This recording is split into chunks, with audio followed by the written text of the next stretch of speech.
From Hong Kong, this is Mea Culpa, the Lessons Learned from Startups podcast, based on the Postmodern Conference, where founders, investors, lawyers, and mentors share their stories about working on, with, or for startups. Today, we have Greg Maiskiewicz, co-founder and CEO of Capbase. Before that, he was CEO and co-founder of Swarm, a bot detection startup, which was bought by Integral Ad Science in 2016. Welcome, Greg. Thanks for having me on the show, Jeffrey. Greg, can you tell me quick, how did you make your way into startups? Well, I have a sort of roundabout way of making my way into the technology world in general. My parents are both scientists, and my father specifically worked on supercomputing research for related to bioinformatics and computational chemistry. And we came to move from Poland to the United States when he was doing postdoctoral research at a medical research center in New York. And so my brother and we were surrounded by computers growing up. I learned to use a computer from a command line before there were GUIs. I used the internet before HTTP took off. like, um, so I had a very sort of rich upbringing on the technology side, and I learned to program from a very young age. And I'd probably gone through most of the standard curriculum that you would do as a computer science undergraduate student before I, could drive a car. So I never really wanted to study computer science necessarily because every time I tried to take a class, I was just very bored with it. And I realized it was something I could very easily teach myself or learn by doing, getting more practical experience. And I actually studied philosophy and economics and history in undergraduate. And I studied in philosophy in particular. I was focused on formal logic and history and philosophy of science, methodology of science. And I actually, after going to school for a while and realizing that I did this advanced master's by research called BPhil in philosophy. And after finishing that, I realized I really didn't want to stay in academia and that really wasn't the career choice for me. But I didn't go directly into technology. I just spent some time, I did some volunteer work, and then sort of came back to the US and I realized okay, I like running water. I like electricity. I don't like getting parasites. Maybe doing development work in the third world is not for me. um, so it was kind of like my third idea of what to do with my life. But I knew I didn't want to work in big giant corporations. I think I watched the movie Office Space in the 90s and read that cartoon Dilbert. And I really didn't want to work in a giant office building. So I knew I wanted to work for startups and that I wanted to be part of kind of the cutting edge of innovation on the business and technology side. You say you studied philosophy, and now you're very technical. I heard it more often. People with now in a technical working environment not have that education. Let's put it that way, and they have indeed philosophy or arts or something else like that. What is it that brought you from philosophy to technical? Besides the things you already said, but what do you think that philosophy helped you in your technical capabilities right now? So when you're studying philosophy, and in particular, if you're studying formal logic, it applies more to computational logic and how to solve computational problems. But in general, philosophy teaches you to approach problems from multiple frames, multiple lenses of intelligibility, multiple ways of framing the problem, and seeing the pros and cons at that kind of different approaches. It's not, and whereas a traditional computer science education teaches you this is how some algorithm works, it doesn't necessarily give you any of the meta criteria of when this algorithm would be better than another algorithm or how to think through those. Okay. The other thing I would say is in terms of success in technical careers, a lot of people who come from engineering backgrounds are not the best communicators. And being able to understand both what is asked of you and ask clarifying questions and also communicate what you did or what you need with precision makes everything run much more smoothly. If you study philosophy in an Anglo-American philosophy department, you will effectively be trained to use language almost robotically, where you will write a term paper for a writing seminar, and it will be returned back to you where every sentence that was not was sort of extraneous to proving your point from a logical perspective was removed. You basically were asked to translate your paper to a logic proof, and then any sentence that wasn't relevant to proving that proof was basically removed. And then that's how you wrote your final paper to graduate. So would you advise all engineering class to add some philosophy in their education, or? I think like critical thinking skills can be acquired through studying a variety of humanities subjects. Philosophy is just one of them. And I think engineers would be better off if they were more well-rounded in that regard. And if you now, for instance, would hire an engineer, would you specifically look for that, or would you try to educate them on the job I on that I point?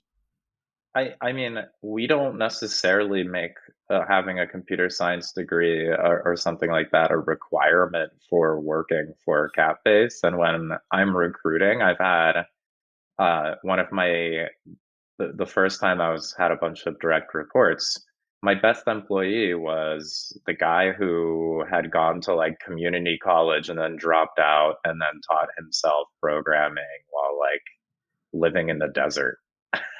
Like that was by far the best employee. He's working at Google now.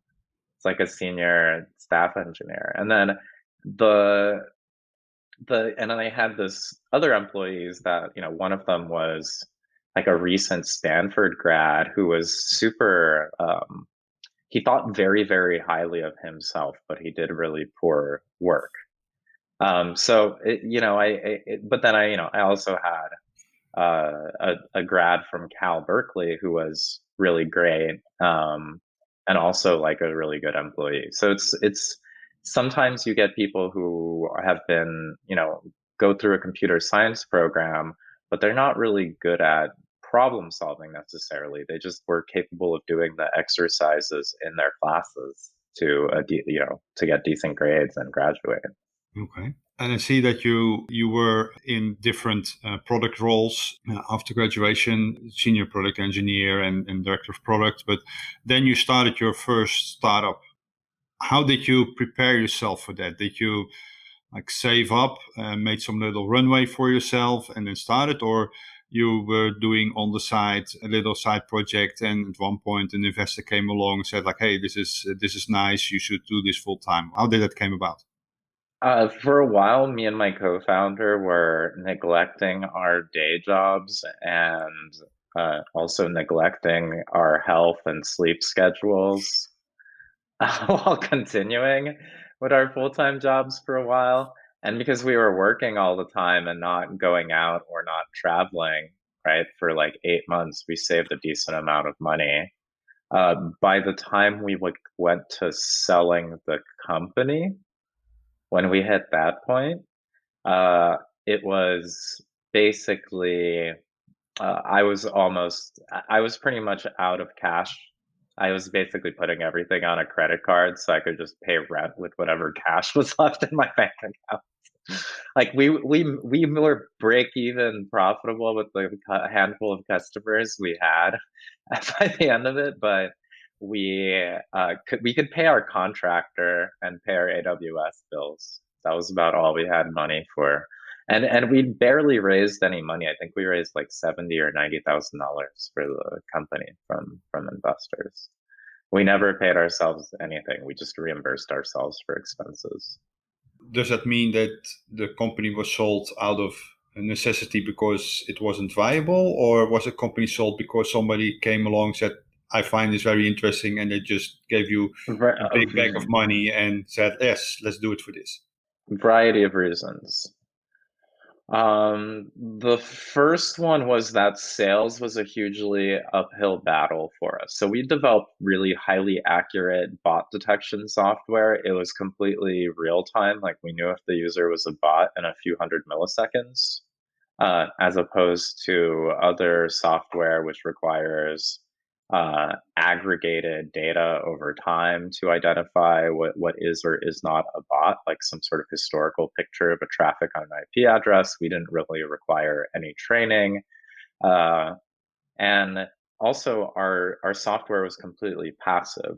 It was something like CAPTCHA, where the user didn't know they were being tested in any way, shape, or form. So we developed fairly sophisticated technology, but bringing it to market was rather challenging. The first was we needed to collect a decent amount of data, which then meant we needed to pay a decent amount of money to process and collect that data. That meant we had to identify, we couldn't really give away our service for free on a freemium model for very long. Like we could do trials, but they'd have to be kind of with larger enterprises. The second piece was that so we originally targeted financial services and advertising technology companies for selling to for our startup. In the case of financial services, like that, yes, they have infinite budget towards cybersecurity, like big banks, but they also will not do business with you if you're a startup unless you've been around for a couple of years and you have a few years of audit history and financial runway. Like they don't want a vendor relationship with someone that's about to go out of business. So then we go to ad tech. And in ad tech, what we realized is that the effectively when it comes to vendor adoption within the ad tech space, the decisions are effectively made by agencies, and agencies are the least educated players in the ad tech space, at least when it comes to vetting the application of sophisticated security technology to whether their ads are being shown to humans. They are not capable of doing so. Like they don't have the expertise or even like the technology in house to like set up tests for this. Uh, they make a lot of decisions based on relationships. By that I mean who took them out for dinner at a fancy steakhouse, to use a Mad Men example, or who threw a nice party at the Cannes Film Festival and schmoozed them. They're not making decisions based on the efficacy of a particular set of software, nor are they even capable of vetting most of the software they are using. So, because agencies call the shots, we didn't go to them first for getting market share. We went to the ad buying platforms, we went to the publisher revenue optimization platforms. The problem was there, only a certain subset of those platforms would actually use our product. The reason is, say you're an ad buying platform, if agencies are using that ad buying platform and the agencies want to use a lower quality vendor that they're more comfortable with and they have a relationship with already, then that's going to create a giant headache for the ad buying platform, because what the ad buying platform says is a bot doesn't agree with what the agencies think is a bot. So even if we, in a head-to-head test, showed huge results in terms of like, a 10 or 12% lift in terms of the efficiency of ad spend on that platform by using our data to filter out non-human traffic, they would still go with the other vendor because it ultimately like that wouldn't drive enough business. And the agencies would like that improvement in efficiency wouldn't be enough to like move their bottom line enough to make it worthwhile to deal with the customer support headache that comes from having two disparate data sets. So we couldn't beat them. So we joined them. We actually sold, and we could have raised the seed round. We did Y Combinator's program for super early stage companies. I think they're still doing it. It's called YC Fellowship. So we could have raised the seed round. Sorry, my headphones keep falling out. We could have raised the seed round, but we opted to sell because it really wasn't. I don't think it was. It would have been 2 or 3 years before we would have had like a competitive business and built a brand in the ad tech space. And it's sort of like, you know, so we sold at the end of that Y Combinator program, YC Fellowship to Integral Ad Science. Then I led up R&D basically on one of their 3 product lines, advertising fraud, for a couple years. Then they were bought by Vista Private Equity. I can tell you kind of more about that experience if it would be helpful, like the post-acquisition Like experience. even before that, you worked on that like a little bit over a year on that startup. We started the research in February 2014. We incorporated in August of that year, and then I left Zarly in August of 2015, and then we sold in June of 2016. So it was quite a long sprint in that sense. And you already said it was quite cash strapped when you were doing that. What was your situation back then? Did you have a relationship? Were you single? Were you living in a big house or shared an apartment, or like what? Well, yeah, that's so funny. I was single mostly, I think, at the time. I lived in a 1 bedroom apartment that wasn't huge, but was, I mean, bigger than a studio. And I pretty much just worked. And then I went to the gym that was literally on the corner by my house, the taqueria that was on the other corner by my house, the grocery store that was like a corner in the other direction, and a sandwich shop that was like also like within 400 feet of my apartment. I basically didn't leave like a 2 block radius of my apartment for weeks at a time. Just worked. and went Normally, to went to the gym and went to the grocery store, ate tacos, ate sandwiches. normally they would say go out and talk to potential customers, but you weren't really doing that. How did you get We did it. your information? We knew a bunch of people in ad tech, and then we had advisors who were pretty much super well connected. Like one of them had built one of the first programmatic ad buying companies. Okay, okay. So that's So, what. and then we just got on the phone with them, and then occasionally I'd fly to New York for a business meeting, or like LA. But Hmm. there are periods of the hardcore product development period where, like, I knew there was a demand for this product, and I knew the shortcomings of the kind of pre-existing technology. I mean, But there's a huge amount of wasted spend if you have to wait 24 to 48 hours to get your classifier results of was your ad campaign shown to a bot or not. So if, and that could be several dollars of ad spend per user in that time. yeah, Depending on how much that audience costs to reach, and is it the holiday season, etc. And so delivering real-time results, we knew had a ton of applications outside of just ad tech. Like you could use it to prevent comment spam. So we knew that like the core of our technology was valuable. We didn't really think that much about that in retrospective, right? Like, what would I have done differently? I would have probably thought about go to market a bunch more before investing so much time in building.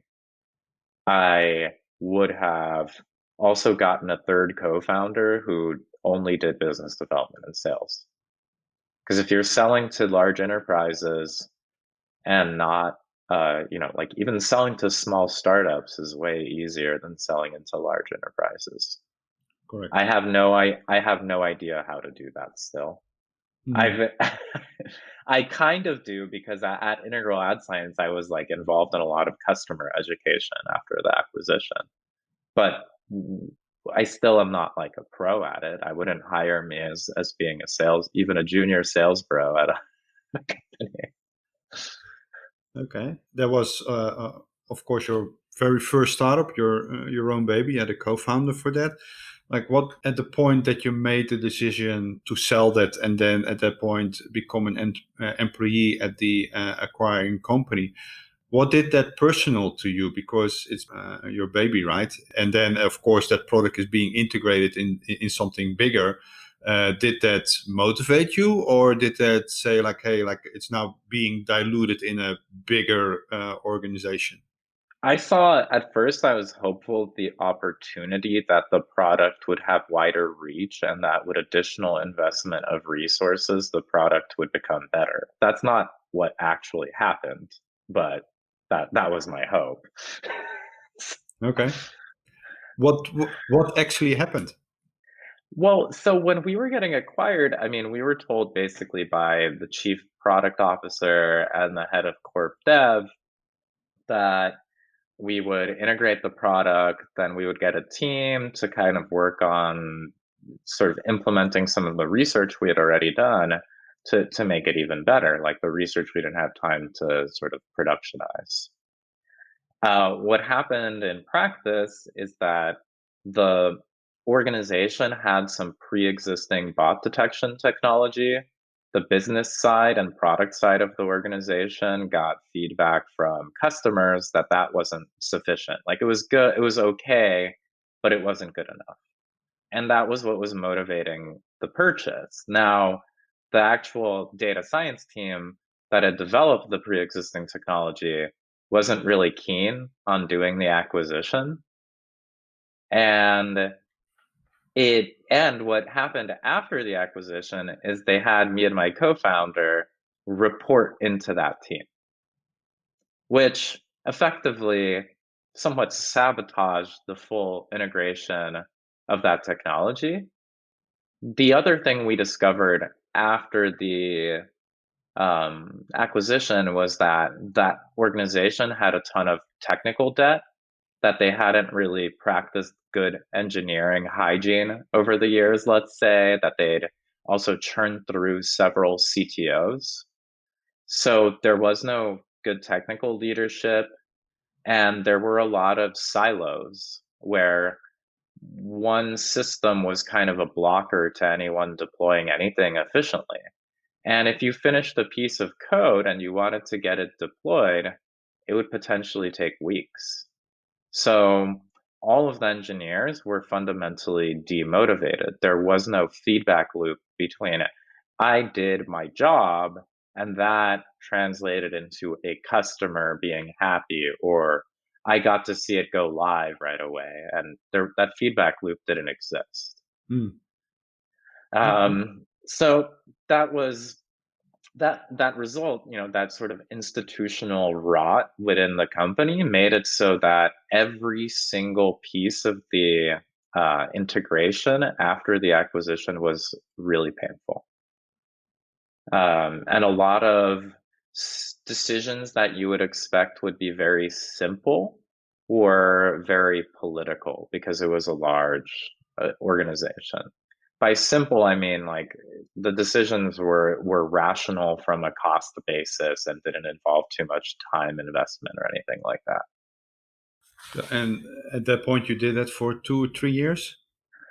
Well, so it went like this for a little more than a year, almost a year and a couple months before the organization finally hired a CTO. Then that CTO finally gave me a team to run that could actually work on finishing the integration of the technology. I mean, I don't think they ever got to running it on 100% of traffic because the you can imagine how flabbergasted I was after 2 years and 2 months of working there, and I'm like ready, to leave to start Capbase. And it's still only up to 75%. It's like it's a JavaScript file that gets inserted into ads. It's not exactly rocket science to get this deployed inside all of their traffic. And it would have had a huge business value if they did so, but getting the other parts of the organization to actually do this, there was a lot of institutional inertia, and I mean, frankly, just like bad management. Like on the engineering side, on the product side, it was not a well-run company. And I would say that's generally true. The thing that is of companies in the ad tech space and the marketing technology space. I hate to paint that entire industry with broad strokes, but if the integral ad science was less bad than other ad tech companies that I'd consulted for in the past when it came to technology. But a lot of the problems that I saw there were kind of endemic of that industry.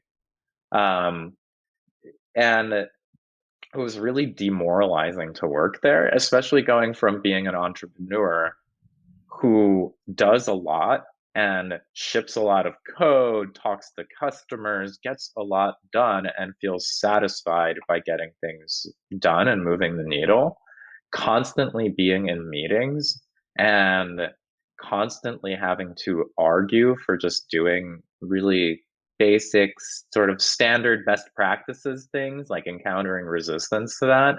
It was so demoralizing. Like I almost quit before my earnout several times. The only Yeah. reason I stayed more than the 2-year earnout was because they were being acquired by Vista, and Vista was going to accelerate all my stock vesting.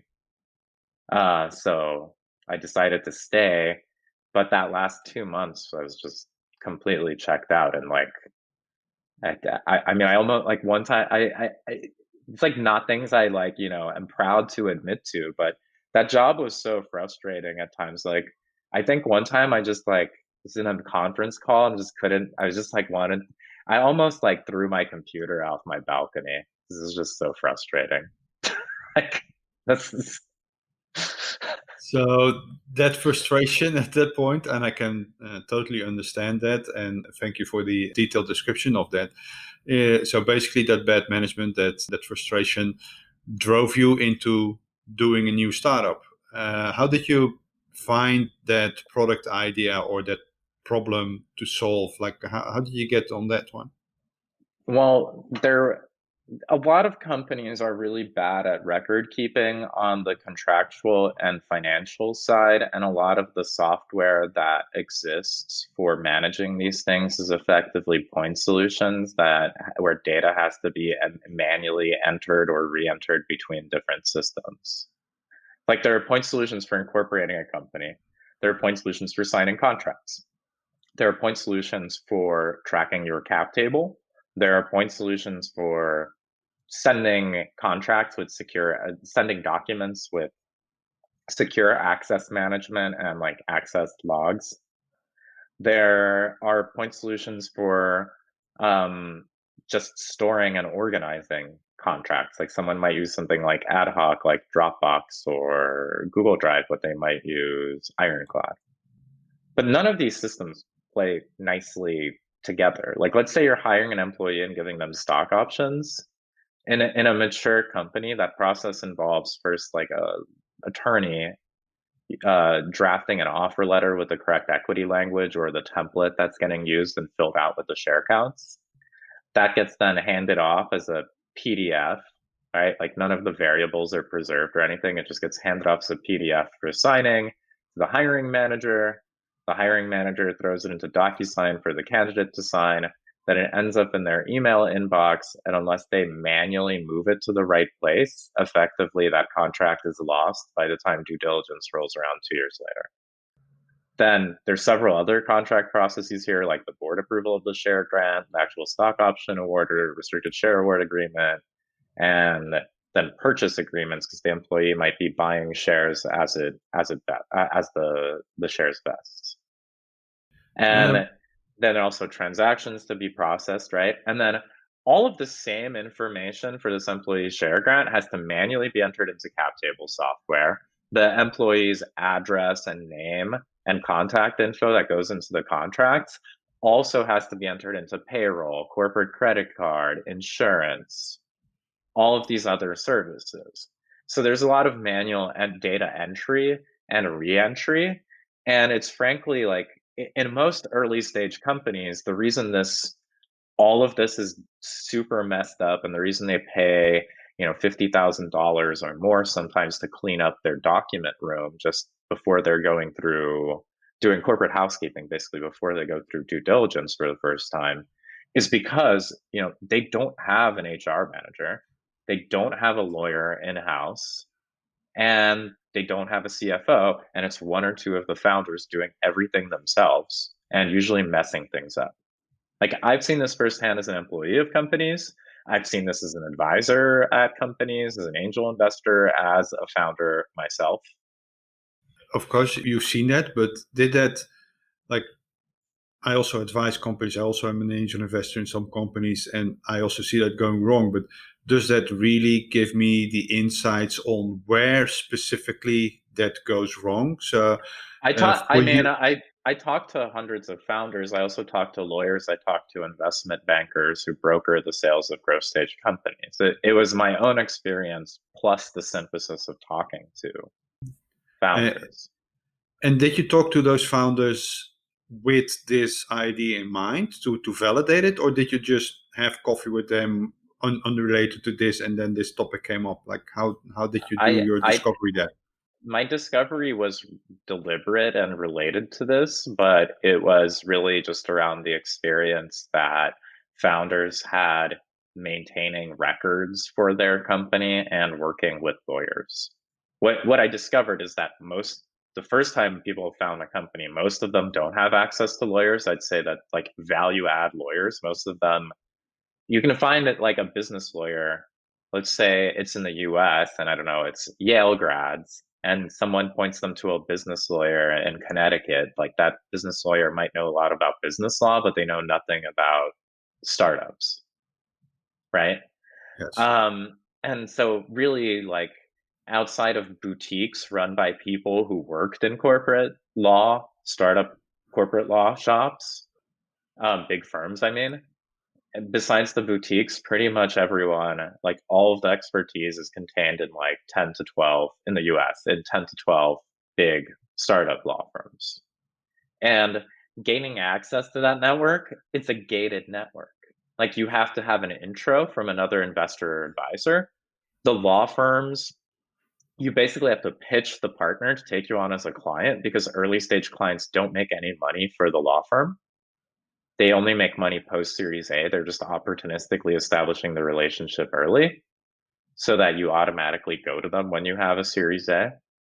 And you're their lowest priority client. Like the associates are frankly told to ignore you until they finish work for more high value clients. So unless you're sending them anything relating to M&A, or you're sending them things relating to fundraising, you really don't get very responsive service. Also, your lawyers don't volunteer information. You need to keep your company compliant. And you can either Google things or ask them. And frankly, most founders are afraid to ask their lawyers because their lawyers charge them $800 to $1,000 an hour billed in 6-minute increments. So every time they send an email, they're charged $100. Yes. Like Yes. if it gets opened at all. Yeah.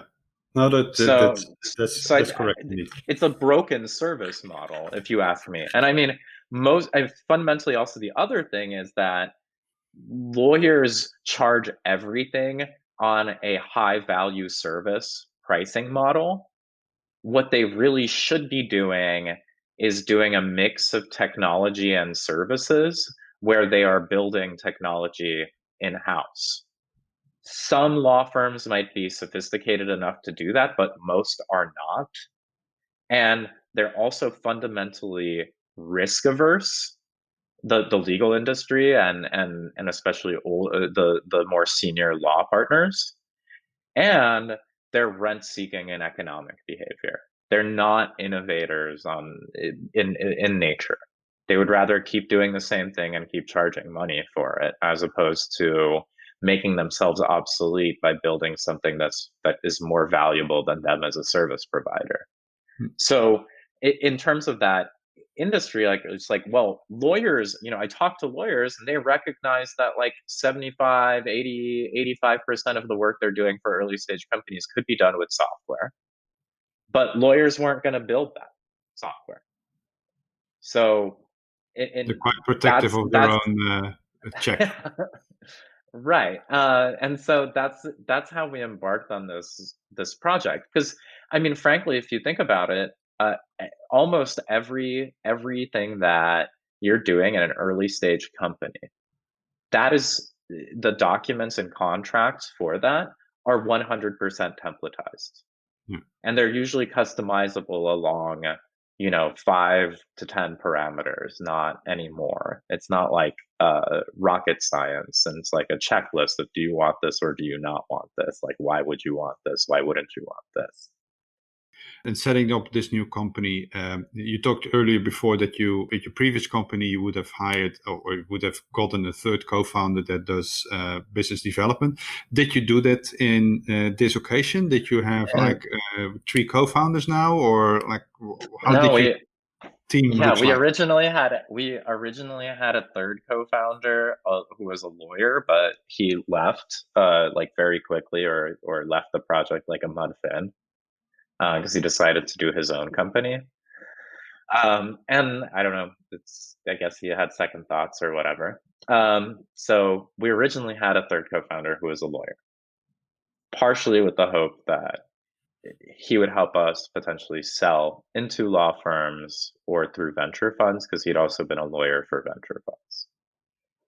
So However, that didn't work however, out as you wanted. well, it wasn't necessarily like we were hiring him primarily for the business. We would have had him as a founder primarily for the business development side. It would have been for the legal expertise side. Yes. Now, we also, in this case, I mean, it's not so much of a priority because we're not doing enterprise sales. We are selling to founders at early stage companies who effectively behave like consumers. There's one decision maker. It's the founder. There's no CFO. There's no board. Yeah. Okay. How is it going so far? Well, we've been running a private beta, and we have a bunch of customers, and we're getting ready for general availability and launching our product on Product Hut in the next couple of weeks. That sounds great. And is that self-funded, or is there some angel investments, or is there maybe already like a VC involved? So we raised around 1.4 million in pre-seed, and then we have a seed financing round that we just wrapped up recently, that the announcements shall come out soon in the press. Okay, congratulations on that one. Then you really start spending other people's money, and then really the pressure is on. I always say when people say, I raised a round, like now the really pressure is on, because you start spending other people's money, and those they are expecting something in return. Yeah, it's definitely like we realized we have to get ourselves in gear to hit growth numbers. And we've realized our existential problem is a growth problem now, not can we ship product. It's like when you first talk to investors, and you don't have a prototype or you don't have a product, you're selling them purely on team and dream. Like, what is your vision? Who are you? Why can you build this thing? Or will you build something of value even if your first idea ends up being a complete flop? Like, for example, Slack was built as a tool for someone. They were working on, I think, like video games, and Correct. they didn't have a good work chat, right? Yes. Uh, YouTube started as a dating site, right? yeah. We, at my last company, Swarm, like we realized we built all this AWS billing, parsing, and optimization tooling for ourselves so that we could make our own business unit economics profitable while processing tons of data at scale. And then we realized, like, after we sold the company, that we could have also just worked on that and turned that into a product. Hmm. And I've actually talked to a couple of companies. I think this guy, my co-founder, and I met in Washington, D.C. He was basically doing exactly that. Like you just feed them your AWS bill, and then they come up with the recommendations. And then if you give it permissions to configure your AWS account, it'll just do the cost savings for you. Okay. Just in general, what advice often hear going around when it comes to startups that you actually don't agree with? Uh, I think this whole idea of build something you're passionate about is it's like it's vapid advice and it's not very useful. Because, Um, because you should build things that uh, how do I explain that? What's the best way to put it? Um, you should solve problems. Uh, I mean, that applies if you are like telling someone what to do with their life, like to follow their passions or follow their dreams, but it's not always sound business advice. Like, I'm passionate about music. Are there any good profit making music streaming or music services out there that have had good venture returns? You should read Tomasz Tomgus's article about this, the guy from Redpoint who analyzed all the data. Spotify barely makes money. I don't know if they're even profitable. Pandora also doesn't make money. None of these services make money. So like, I'm passionate about music. Should I do a startup in the music space? No. They're like, it wouldn't even be a startup. It'd be like a lifestyle software company because there is no there are very few, if any, rational venture-backed business models in the music space. Now we can talk about why that is, but correct. Music is one thing, of course. On the other hand, if you're passionate about something as social entrepreneurship, it could help a lot of other people, and not everybody is chasing the $1 billion valuation. But yeah, I can get which angle you're coming from. I think you need a problem that you're not necessarily isn't your deepest life's passion. You need a problem that is interesting enough for you to work in that problem space for at least 4 to 5 years of your life. That's a good way to put it, indeed. Like it might be intellectually interesting, it might be a technical challenge, it might be a business challenge, or like you learn a lot by working in this particular industry about how the world works. Like that that bot, the problem of is this user a human or not is both like it's kind of a philosophically interesting question. It's technologically challenging to solve. And then if you have all that data, I mean, the code I wrote once we were acquired by Integral Ad Science, it ran 10 trillion times in a year. Like I have a very solid understanding of traffic on the internet and traffic patterns in the internet. Like how many unique devices are behind each IP address on average in the US, for example. How does that differ from country to country? What are device breakdowns from country to country? Like, for example, you could learn things like from this artifact of this data. Like, Germany is very privacy conscious and supports open source software more than almost any other country in the world. People don't want to use Google because they are suspicious of Google products. They don't want to use Chrome. Correct. Okay. What is not a secret, but most people don't know about you? um, I That's a very I collect antique mid-century modern furniture.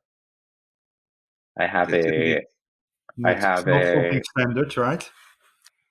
I have a Verner Pantone signed rug from the Mira Romantica series of fabrics and textiles from the 60s in the next room, for example.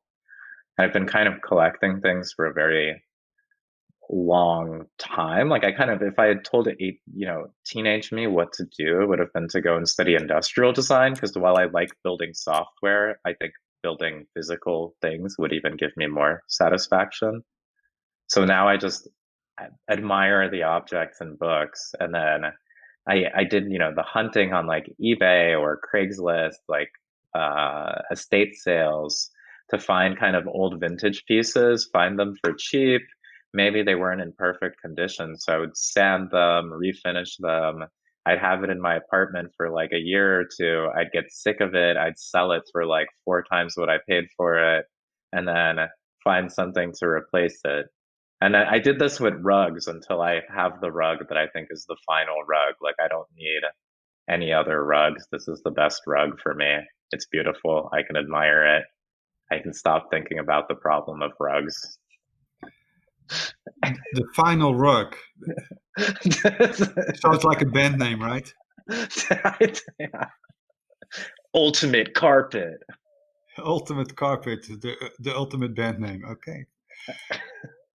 If there's something you want people to take away from this talk, what is it?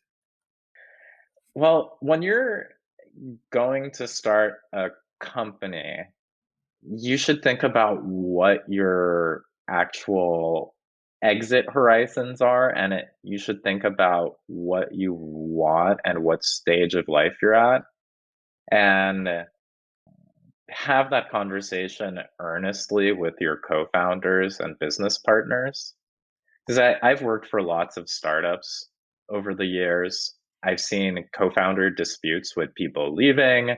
I've also seen startup founders that uh, they were too wealthy before they started a company, so they didn't have any real incentive to have a meaningful exit. They kind of just played with investors' money until they pivoted the company into nothingness. Um, Whereas, instead of executing one of those pivots while there was still a business there, they could have probably sold it for $30 million, and my, 2% of the company I had in shares wouldn't have been worth absolutely nothing. But because they had a reasonable amount of wealth from being, kind of earlier employees at big tech companies in Silicon Valley, they didn't really have the same incentive structure I did as a 25-year-old. And so joining the company. And so if you're if you're one of the first hires at a company, if you are starting a company and working with co-founders, you need to have that conversation with the people who are running the company. If you're an employee, or with your co-founders, if you're starting a company with them. And otherwise, it's like, I guess this advice, like an extension of that advice would be, you should vet, if you're going to go work for a startup, you should vet the co-founders as much as they vet you, because you're trading effectively. You're taking less in salary in most cases to go work for a startup. Like if you're one of the first 15, 20 employees, you're not getting paid market rate. So effectively, you're trading your time for equity that might be worthless. And if the founder tells you like, this is what the market is, this is how much value we think we can like extract from that market, and has an earnest conversation with you, that will be very telling, as opposed to if they tell you, like a very delusional thing where they tell you that everyone who works the company is going to be a millionaire and it's going to be worth billions of dollars, like with no grounding as to like why that's true. That's indeed a very interesting viewpoint, what a lot of people indeed, when they join a startup, forget. I want to thank you for your valuable insights and your sharings of your lessons learned in startups. For the listeners, although the rating system of podcasts is hideous, if you like this Mea Culpa series, you can rate this podcast with 5 stars as a motivation for the makers. Thanks Mizuho Crowdbrain, Hong Kong, for being the venue sponsor of this episode, and thank you for Copy Ventures for making this series possible. If you have any suggestions in guests for this podcast, let us know in the show notes, our contact details. And this is Jeffrey Brewer. Go out and build something meaningful. Thank you, Greg. Cool. Yeah, thanks for having me.